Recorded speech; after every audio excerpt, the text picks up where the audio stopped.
Смилодон против пещерного льва.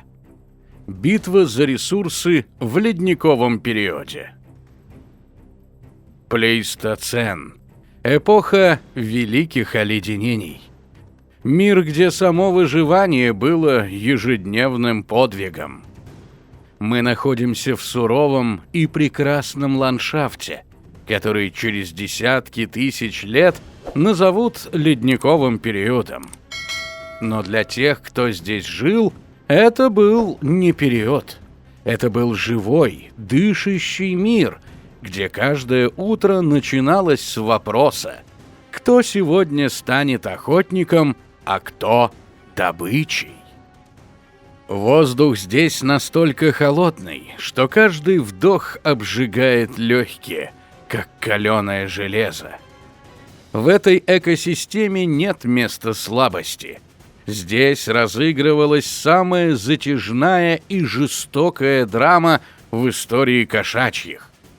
Великая гонка вооружений, где ставкой было право доминировать на вершине пищевой цепи. Два имени, вызывающие трепет даже спустя тысячелетия. Смилодон-популятор, легендарная саблезубая кошка, и пантера спилея, величественный пещерный лев. В массовом сознании они часто воспринимаются как просто большие кошки. Но правда гораздо страшнее и интереснее любого голливудского фильма. Это была битва двух диаметрально противоположных стратегий убийства. С одной стороны, узкоспециализированный тяжеловес с кинжалами вместо зубов.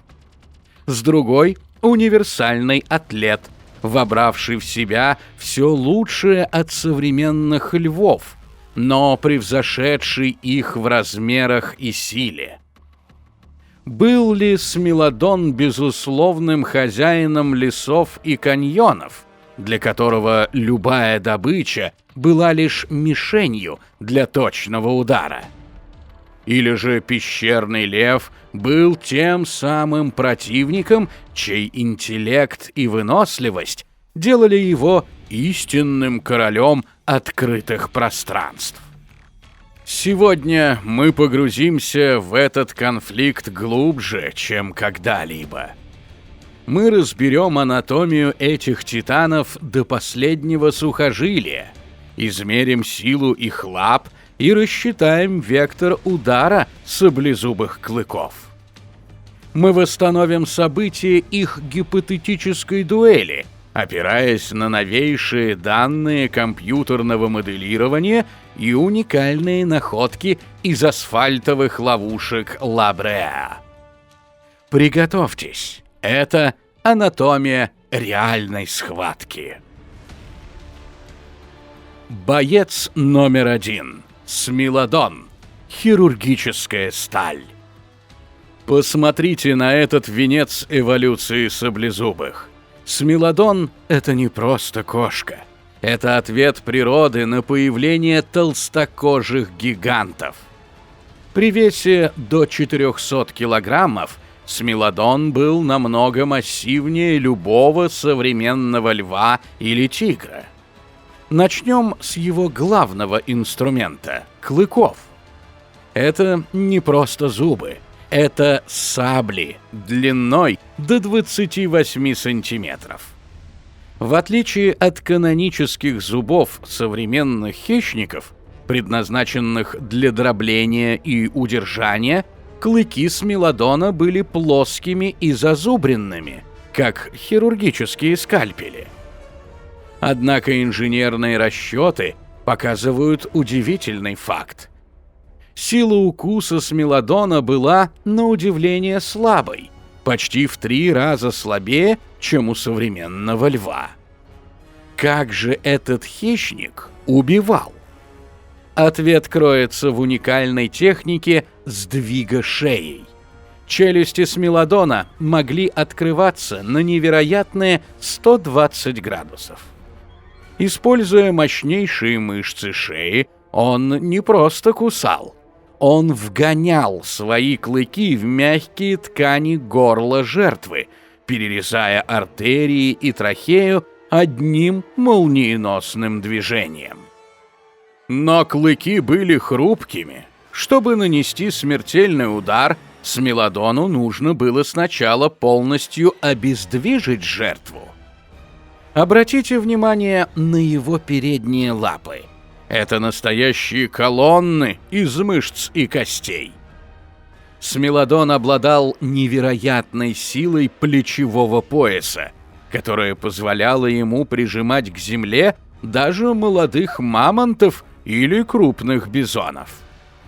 Его ноги и хвост говорят нам о том, что он не был стайером. Короткий хвост и массивное сложение исключали длительные погони. Смилодон — это мастер засады.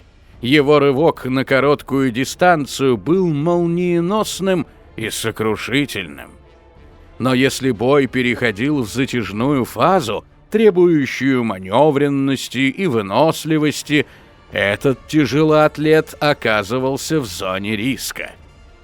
Это была машина, созданная для одного идеального, хирургически точного убийства. Пещерный лев. Абсолютный монарх. Перед нами антитеза саблезубому тяжеловесу. Пантера спилея – пещерный лев.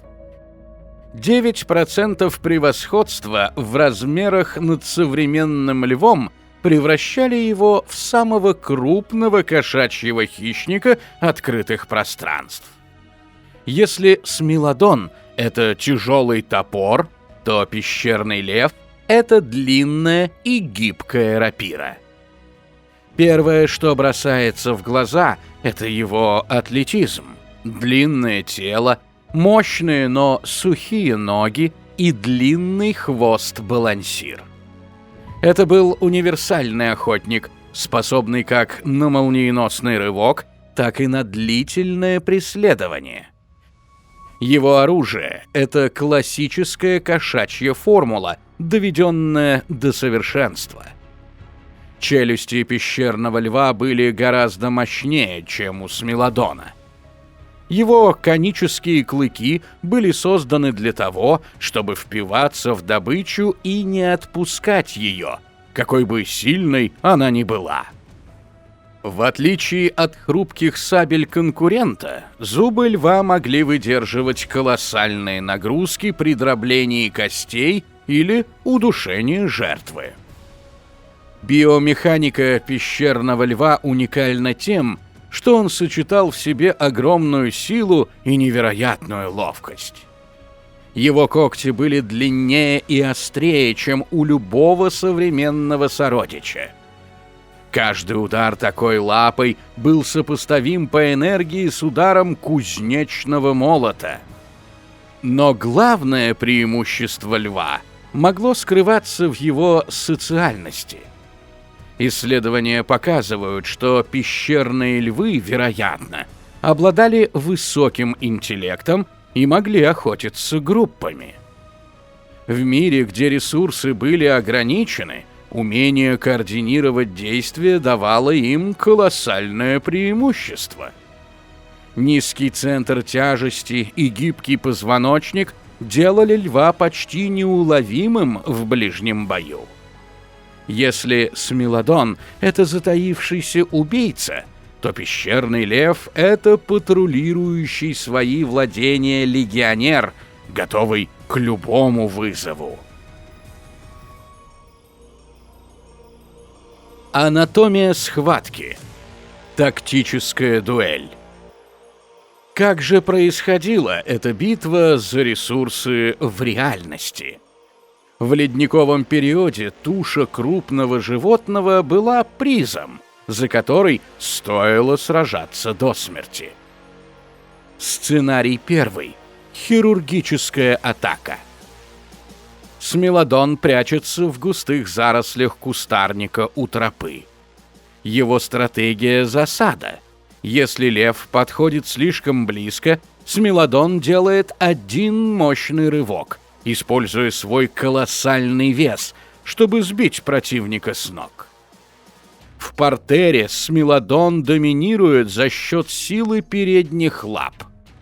Его задача — зафиксировать голову льва и нанести один точный удар клыками в горло. Если клыки входят в цель, бой закончен за секунды. Лев просто не успеет использовать свою выносливость. Сценарий 2. Железная оборона. Но что, если лев заметил врага заранее? Он не подпустит Смелодона на дистанцию рывка. Лев начнет кружить, используя свою скорость и длинные лапы. Теперь начинается психологическая дуэль. Смелодон вынужден постоянно разворачиваться, что быстро утомляет его тяжелое тело. Лев наносит короткие, рвущие удары лапами, цепляясь в морду и незащищенные бока Саблезубова. Для Смелодона промах означает смерть. Если лев успевает уклониться от сабель, он мгновенно переходит в контратаку, вцепляясь в затылок или шею Смелодона своими мощными челюстями. Кости Саблезубова не защищены такой мощной гривой, как у некоторых современных львов, и укус пещерного гиганта легко дробит шейные позвонки. У нас есть косвенные доказательства таких столкновений. В асфальтовых ямах Ла Бреа находят останки сотен смелодонов, многие из которых имеют прижизненные травмы, нанесенные другими крупными хищниками. Это была война на истощение, где победителем часто не выходил никто. Оба зверя могли получить раны, несовместимые с дальнейшей охотой. Итог. Наследие ледяных титанов. Это противостояние длилось сотни тысяч лет. Это был двигатель эволюции кошачьих. Смелодон стал вершиной специализации, достигнув невероятной мощи для охоты на самых крупных животных планеты. Пещерный лев стал вершиной универсальности, адаптировавшись к самым разным условиям, от знойных степей до ледяных пустынь. Они были идеальными антагонистами. Каждое преимущество одного уравновешивалось тактикой другого. Их эпоха закончилась не в честном бою, а когда изменился сам мир. Климат потеплел, мегафауна исчезла, и на сцену вышел новый хищник — человек. Но даже спустя 10 тысяч лет их кости рассказывают нам историю о невероятной силе и совершенстве природы. В этой битве не было проигравших. Каждый из них довел свою биологическую концепцию до абсолюта. Смелодон остается символом первобытной мощи. Но всегда помните, за каждым легендарным саблезубым стоял противник, чей рык заставлял содрогаться сами ледники. А на чьей стороне вы в этой вечной битве? Могла ли грубая сила саблезубого засадника победить интеллект и скорость пещерного льва в долгосрочной перспективе? Пишите свои теории в комментариях. Подписывайтесь на эпоху динозавров. Впереди нас ждет еще много открытий. До встречи в глубинах веков.